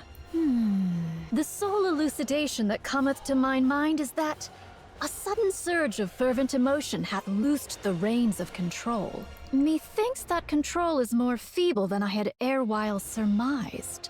Weak? No, I'm the one who's strong. So it is, that I do grant thee. Pray, what wilt thou do henceforth? I'm going to kill the Queen. Duh. Oh, 'tis a relief. I did fear that thou mightest have harbored a change of heart upon regaining thy strength. So those guys are tangling with the Queen, huh? I'm joining, but make sure they know not to shoot me. As for that matter, this humble one has a word to declare. All mine own replicas have partaken in the assault upon the Queen. Yet, What is it? Spit it out. So Nihilista is gonna help though. verily, the matter at hand doth bode ill. Oh. Where are Nayuta's clones? They're all gone. I see. The situation isn't good. Aye. Ne'er have I witnessed such pure might of the flesh. The Pioneer Squad joins the assault on the Queen, fighting alongside Nayuta's clones. The Queen's attacks are swift and brutal, but not impossible to dodge or block. But the real problem lies in her seemingly limitless power and her ability to regenerate. Hundreds of clean hits land on her, inflicting real damage, but as if mocking their efforts, she restores every wound without pause. Snow White 7 Dwarfs eye fires at maximum output. Scarlet delivers a full force sword strike. Rapunzel unleashes her strongest beams, and Nayuta's clones rain down endless attacks. All of them hit, all of them hurt, yet moments later, the Queen is whole again, and striking back just as fiercely. Nayuta's clones fall one by one, until none remain. The Pioneer Squad begins to wither under the pressure, slowly but surely being worn down. She had this much power, and yet she just watched? 'Tis a queen most lacking in confidence indeed. Everyone, at this rate we're just being whittled down. In the end, we'll be the ones to fall. Nay, we shall prevail.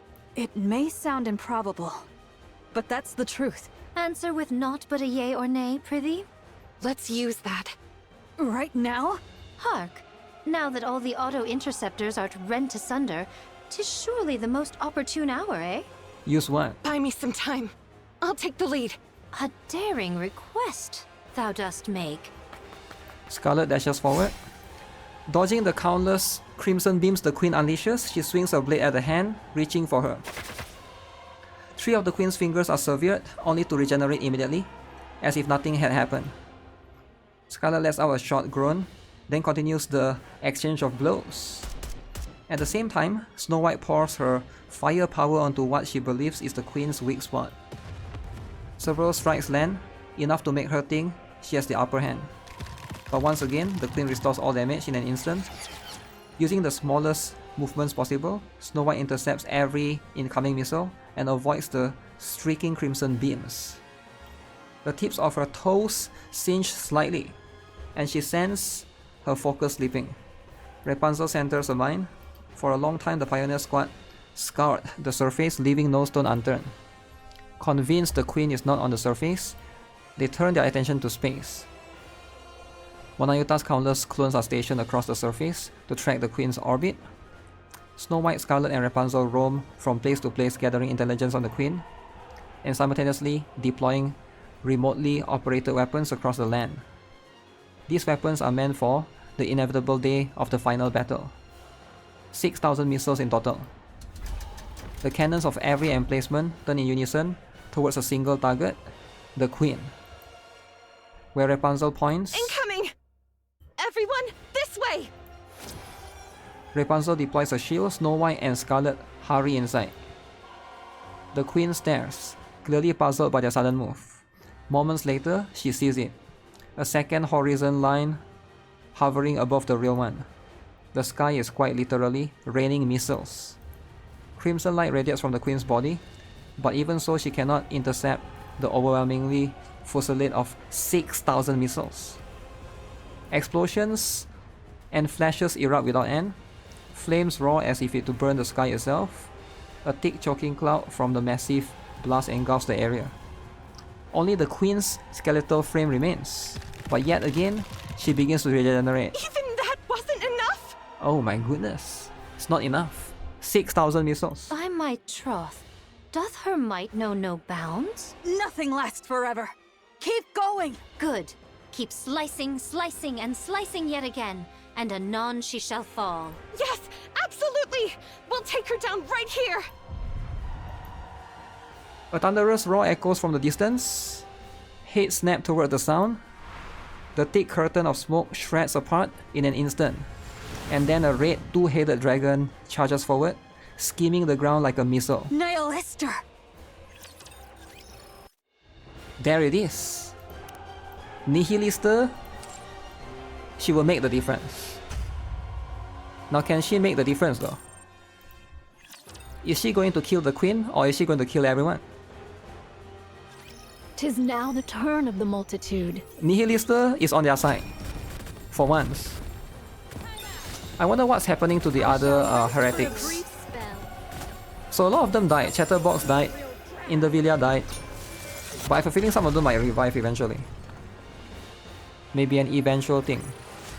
The party isn't over yet, is it? Let's go back and enjoy ourselves.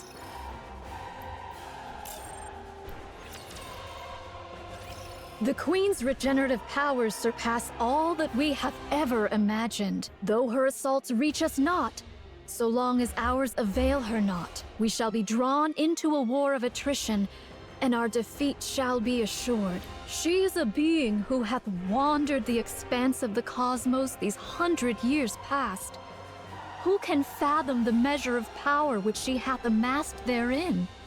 So what are you trying to say? We must needs seal her regenerative powers. There is but a single means to do so. To fashion a chalice of poison. Yet a mundane chalice shall perish ere it e'er touch the Queen. I see, so they're gonna use Lilith's body, is it? So what are we supposed to do? Ayuta stares straight at Nihilister. Meeting her gaze, Nihilister lets out a loud, mocking laugh. You crazy monk! You really think trusting me is a good idea, huh? May I place my trust in thee, Fire Dragon? You should only trust those worth trusting. So it is. Ayuta takes out a red-tipped bullet from her bosom and tosses it to the Nihilister. Use it as thou wilt. Oh. She gave her the Vapaus. The one that Johan gave her earlier. You crazy monk. Must be thrilled that everything's gone your way, huh? But you better remember this. I'm the one who chose this. Verily, I shall ne'er forget it. Okay. The red dragon charges. The Queen looms closer. Nihilister bites down on the red-tipped bullet, wedged between her teeth. Huge. And shatters it. Then the red dragon charges at the Queen. Eat this, mother! The red dragon becomes a poison chalice and hurls herself at the Great Mother. The two-headed red dragon rams into the Queen, and Nihilister's body begins to break apart. At the same time, all of the Queen's arms spread wide, as if to embrace a child she has not seen for a long time. She holds the disintegrating Nihilista close, and the latter is absorbed into the queen's body. A suicide attack? But Prithee, for what cause? Surely she didn't heal the queen. Everyone, look! The queen's body begins to creak, then tremble violently. As black liquid oozes out, parts of the queen falls away. Could it be? Her power of regeneration hath been sealed. Verily, the hour of our opportunity hath now cometh. Nayuta, what's going on here? Verily, a foul stratagem have I wrought, yet mine own hands remain unsullied. Is that so? There be no certainty how long this effect shall endure. Now is the very instant wherein all our fortunes must be laid upon the venture. Everyone, stay put. I've got a clear line of fire. Oh, Cecile is doing it. It's been exactly 3 hours. Eden spear. Fire. Oh, damn. So she will die for sure, right, with Eden's spear? No way she's gonna survive. A flash appears in the distance, and a blue beam of light strikes the queen. As the light fades, the staggering queen comes into view. I hate to say it, but this is truly a monster. We've done everything we can. The rest is up to you, Win. We shall see it done. Yet thou answerest quickest, though thou wert the last to join us. Yeah, someone might think you've been fighting alongside us from the very beginning. Next time, don't be late. Dost thou think I have been idly wandering? Even I, in mine own fashion, have hither and thither run, much occupied with mine affairs. Cut the chatter, we're in combat. Thou still lackest the faintest sense of battle, verily. You were late, so make sure to work twice as hard. Very well. I shall do my utmost. Moving out. Encounter! Okay. So this is the last one. The final battle. That's the queen.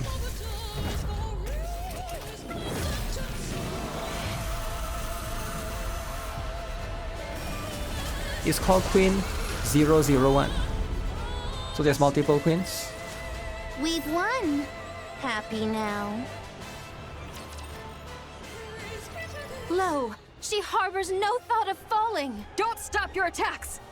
She's clearly stopped regenerating, and yet... I do beg thy pardon, yet prithee, hold her but a little while longer. Even now thou liest in idle leisure? Truly thy carefreeness doth make me envious. Work harder! Go take a short rest, okay? Don't overdo it! Dost thou think I seek repose? Nay, I yet hold a trump concealed. Though it may not prove decisive, I shall endeavor to fashion an opening for thee all.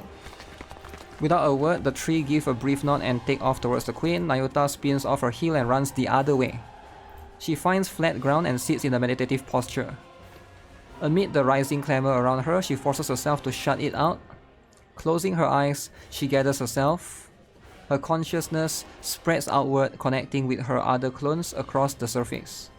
And then she makes a proposal. I shall consign thine lives to flame, and all sins that shall arise therefrom, I shall bear. In an instant, all the linked consciousness are severed. Nayuta watches as swarms of golden particles drift towards her and sheds tears. Oh shoot! This is it!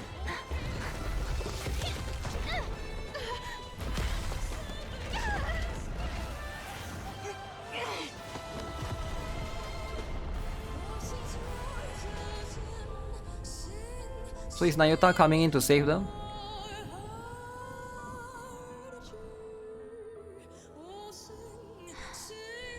She's still alive.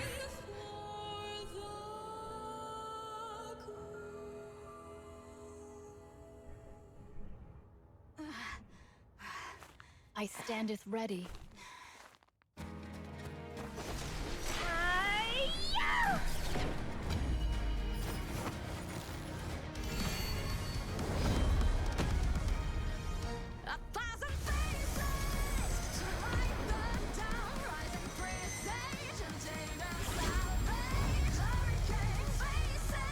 So this is the form. Wu Wei Nayuta. So this is the one.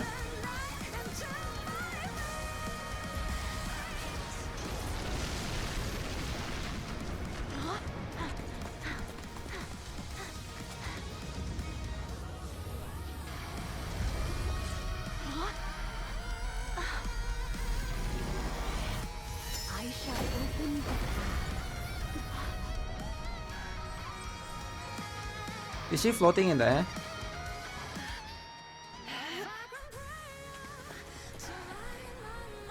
Alright, let's go. The Garden of Shangri-La! No pain or despair!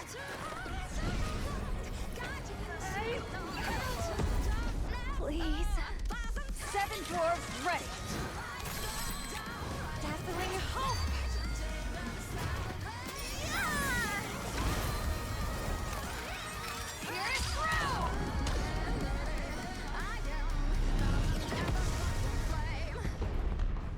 Is that enough?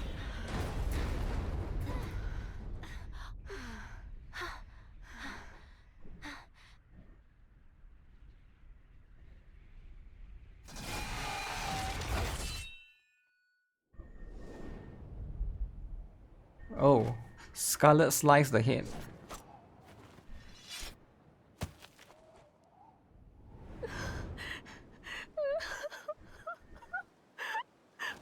Finally. Finally. The queen is dead. It's all over. Finally. We did it! NIKKE is finally coming to an end.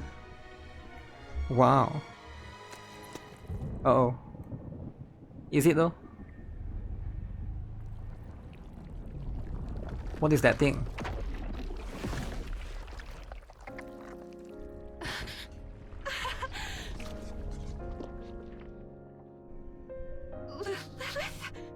Lilith.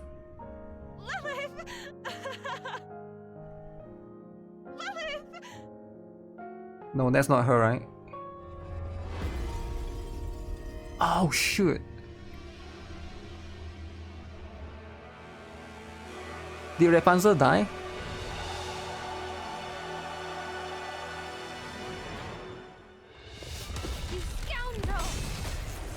So Lilith is the real queen.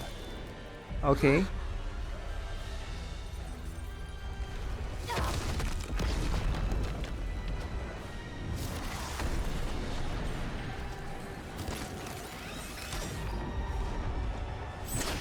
No way they can beat Lilith, man. Lilith is like the strongest pilgrim, right?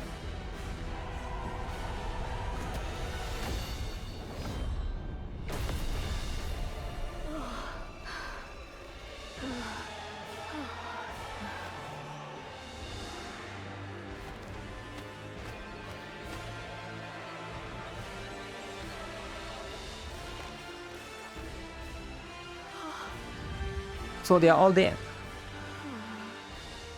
Who art thou? Who dost thou conceal within that husk? Okay. Everybody is dead.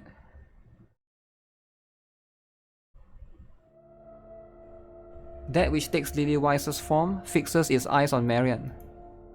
Struggling to steady herself, Marion meets its gaze. Slowly it advances. An unknown energy presses down on her, freezing her in place. It lays a hand on her chest. Its hand drives through her chest, and Marion crumples to the ground. The figure stares at the red core glowing in its grasp, clearly pleased. So he managed to grab the Queen's gene. They got Marion's core. So Marion died, Snow White died, Cinderella died, Nayuta all died.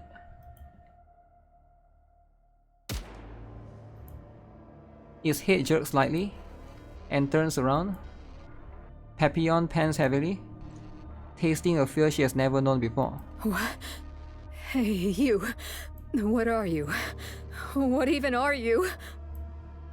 The figure closes in on Papillon. She fires wildly, panic rising with every shot, but it doesn't so much as flinch. Just as it draws near, Dorothy lands between them. You came. Lily Weiss?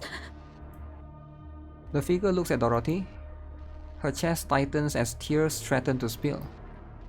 Every part of her wants to run forward and embrace it, but... No. Lily Weiss is dead. The dead cannot return. Who are you? The figure remains silent. Who are you to dare wear her form? Answer me! Once again, silence settles over them. Answer me! I said, answer me! Sure enough, there was no response. Light bursts from Dorothy's gun. The figure's head snaps upward.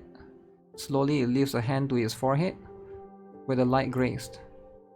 One red drop smears across the glove. Fine. If you have no intention of answering, then die. Just standing there before me looking like that is reason enough for me to kill you. Its eyes lock with Dorothy's. Slowly, it glances down at the smear of red on its glove. With a burst of motion, it kicks off the ground and vanishes beyond the horizon. Dorothy. Cecil. I see you've made it safely. Gather the wounded. There may be fatalities. I'll help too. Good. Eden's optical camouflage is fully operational. Still, our commotion will draw the Raptures here quickly. Have the remaining forces defend Eden. It'll be enough if we can hold out for 2 days.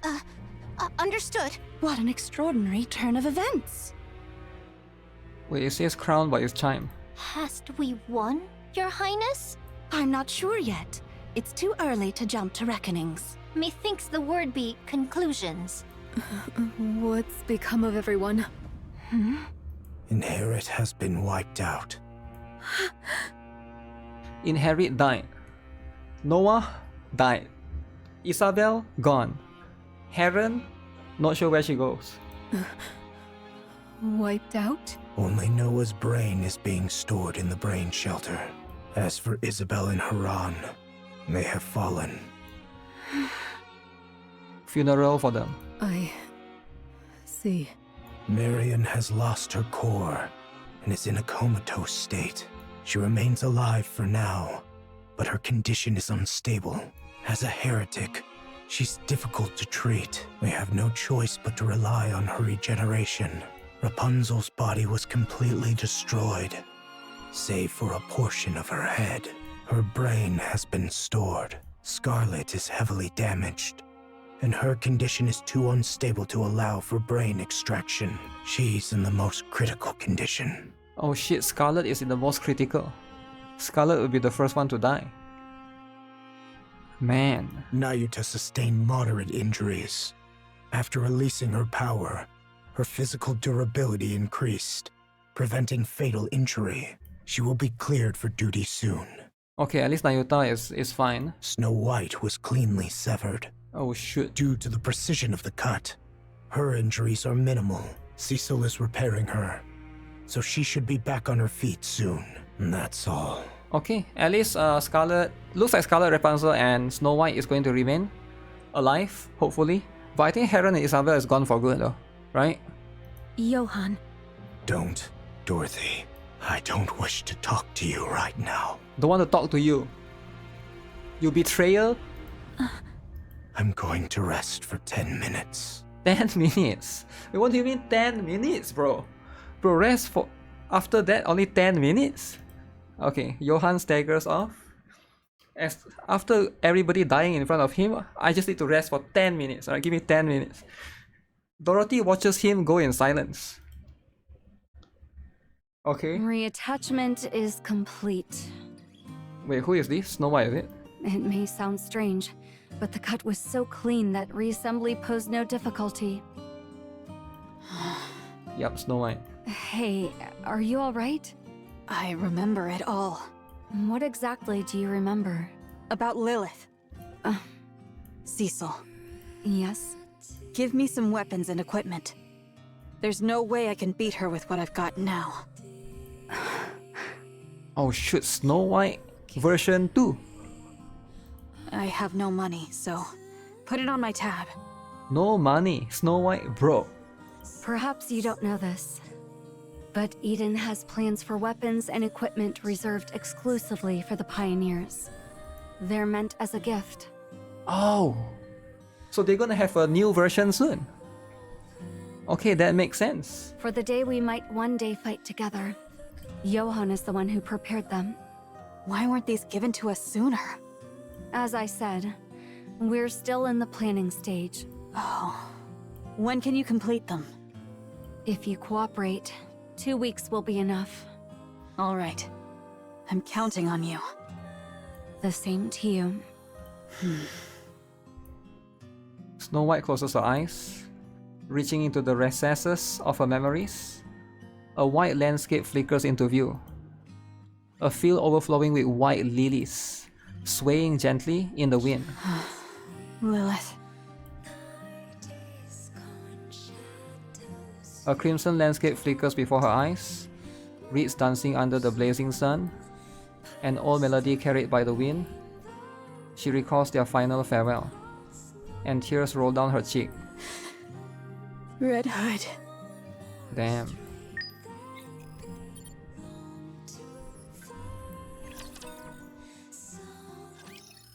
So now I get to wait 4 more days for the next event. Lilith was Snow White's blood-related sister? No. Lilith wasn't Snow White's blood-related sister.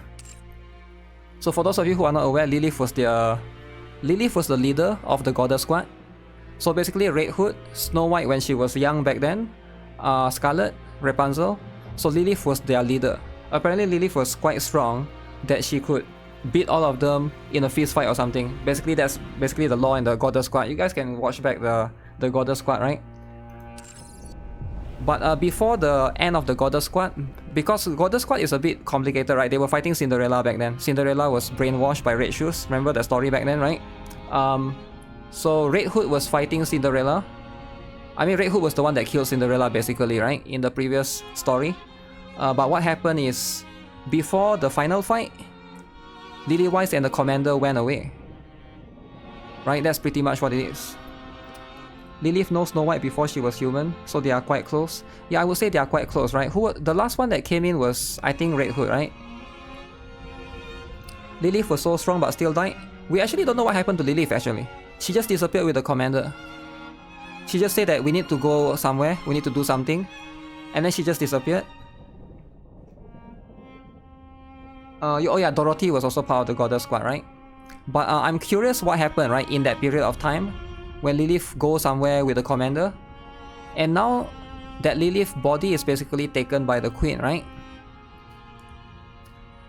Nihilista delivered Lilith's body to the queen. She already had her head, so here we are. But that was a complete body, right? That was a complete body with head. So maybe everything was planned by Red Shoes all the while. I think Red Shoes is going to have a very big equation into this. Lily-Wise, how air did this come to be? But I do think it's probably going to get more complicated than this.